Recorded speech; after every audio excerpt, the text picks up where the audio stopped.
Bismillahirrahmanirrahim and Assalamu alaikum and welcome back to my channel.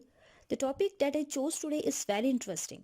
First of all, I want to say thanks to those people who subscribed my channel. Today's topic is Do you know and did you know? सबसे पहले आप लोगों को मालूम होना चाहिए कि do क्या होता है and did क्या होता है. Do फर्स्ट फॉर्म होती है, did सेकंड फॉर्म होती है एंड done जो होती है वो थर्ड फॉर्म होती है. डू हम यूज़ करते हैं फॉर प्रेजेंट टेंस और अगर हम बात करें डेड की तो डेड यूज़ होता है पास्ट टेंस के लिए.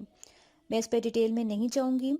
आपने जो है ये फ्रेजेस अक्सर जो है वो साइंस की बुक्स पे देखे होंगे. अक्सर साइंस की बुक्स में जो है वो ये फ्रेजेस यूज़ किए जाते हैं. पेजेस के जो है वो टॉप पे या बॉटम पे या मिडल में भी ये जो है वो फ्रेजेस जो है इनका यूज़ किया जाता है. और ज़्यादातर ये इनका टाइटल जो है वो do you no and did you no आपको टाइटल दिया जाता है और देन स्प्रेड की जाती है इन्फॉर्मेशन. आज मैं आपको जो है वो अपने इस लेक्चर में जो है वो इन दोनों का यूज़ बताऊंगी कि इन दोनों का मीनिंग एक्चुअली क्या है, ये कहाँ पर यूज़ किए जाते हैं और कैसे यूज़ किए जाते हैं. Okay, let's get started. चलिए सबसे पहले जो है वो फ्रेज डिड यू नो की बात कर लेते हैं. The phrase did you know is used when you are asking someone if they know a fact and you already know the fact. यानी फ्रेज डिड यू नो का मतलब होता है कि अगर आपको कोई चीज़ पहले से जो है वो मालूम हो, अगर आपको कोई इन्फॉर्मेशन पहले से मालूम हो और आप जो है वो सामने वाले से पूछना चाहते हो क्या तुम्हें भी ये चीज़ मालूम है, तो आप फ्रेज डिड यू नो का यूज़ करेंगे. Okay, look at some examples to make the lecture more clear and interesting. First example is did you know Ahmad sister just got married. यानी यहाँ पर मैंने फ्रेज डिड यू नो का use किया. क्यों किया? क्योंकि मुझे पता है कि अहमद की सिस्टर जो है वो अभी अभी मैरिड हुई है और मैं सामने वाले से पूछना चाहती हूँ कि क्या तुम्हें भी पता है कि अहमद की जो सिस्टर है वो मैरिड हो चुकी है. Second example is did you know that mister brown is selling his old car. Again मुझे पता है, मैंने डिड यू नो फ्रेज का यूज़ किया और मैं जानना चाहती हूँ क्या सामने वाले को भी ये बात पता है कि मिस्टर ब्राउन ने जो है वो अपनी ओल्ड कार जो है वो सेल कर रहे हैं. आई थिंक आपको did you no phrase clear हो चुका होगा. Now move towards the phrase do you no. चलिए अब फ्रेज डू यू नो की बात कर लेते हैं. The phrase do you know is usually used when you are trying to find out information that you don't know. Phrase do you know का हम तब यूज़ करते हैं जब हमें कोई इन्फॉर्मेशन पता ना हो या हमें कुछ बात पता ना हो और हम सामने वाले से पूछना चाहते हों, तो तब हम फ्रेज डू यू नो का यूज़ करेंगे. हम कुछ एग्जांपल्स को देख लेते हैं. First example is do you know how to make rice. यहाँ पर मैंने जो है वो डू यू नो का यूज़ किया. क्यों? क्योंकि मुझे जो है वो मालूम नहीं है कि राइस कैसे पकते हैं, तो मैं चाहती हूँ कि सामने वाला मुझे बताए कि राइस कैसे पकते हैं.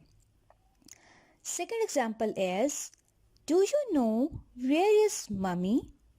यानी मैं अपने घर में अगर बैठी हूँ तो मैं अपने किसी भाई बहन वगैरह से पूछती हूँ कि क्या तुम्हें पता है कि अम्मी कहाँ हैं.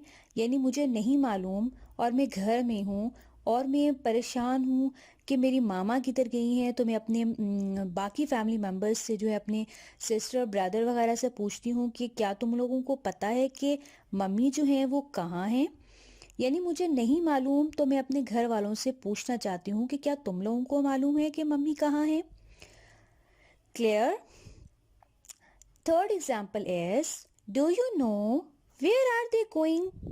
अगेन मैंने यहाँ पर फ्रेज डू यू नो का यूज़ किया क्योंकि मुझे नहीं मालूम कि वो कहाँ जा रहे हैं. क्या पता वो बाज़ार जा रहे हैं या किसी शादी पर जा रहे हैं, मैं नहीं जानती और मैं जानना चाहती हूँ बाकियों से, सामने वालों से, क्या तुम्हें पता है कि वो कहाँ जा रहे हैं. आई थिंक आपको मेरा ये लेक्चर क्लियर हो चुका होगा. अपने लेक्चर को जो है वो दोबारा से थोड़ा सा समराइज कर लेते हैं. सबसे पहले जो है वो फ्रेज डिड यू नो की बात करते हैं. फ्रेज डिड यू नो का मतलब होता है कि अगर आपको कोई इन्फॉर्मेशन, कोई बात मालूम हो और आप सामने वाले से पूछना चाहते हैं कि क्या तुम्हें भी ये मालूम है, तो आप डिड यू नो का यूज़ करेंगे। अगर अगर आप फ्रेज़ डू यू नो का यूज़ करते हैं, तो इसका मतलब ये है कि आपको कोई इन्फॉर्मेशन या कोई बात मालूम नहीं है, तो आप सामने वाले से पूछना चाहते हैं कि क्या तुम्हें मालूम है, क्योंकि मुझे मालूम नहीं है इसलिए तुम बता दो। तो आप फ्रेज़ डू यू नो का यूज़ करेंगे। आई थिंक आपको मेरा ये लेक्चर आज का बहुत अच्छी तरह से अंडरस्टैंड हो चुका होगा। मेरी वीडियो को अगर आपको पसंद आए तो लाइक कीजिएगा। मेरे चैनल को सब्सक्राइब करना मत भूलिएगा। Thanks for watching my video.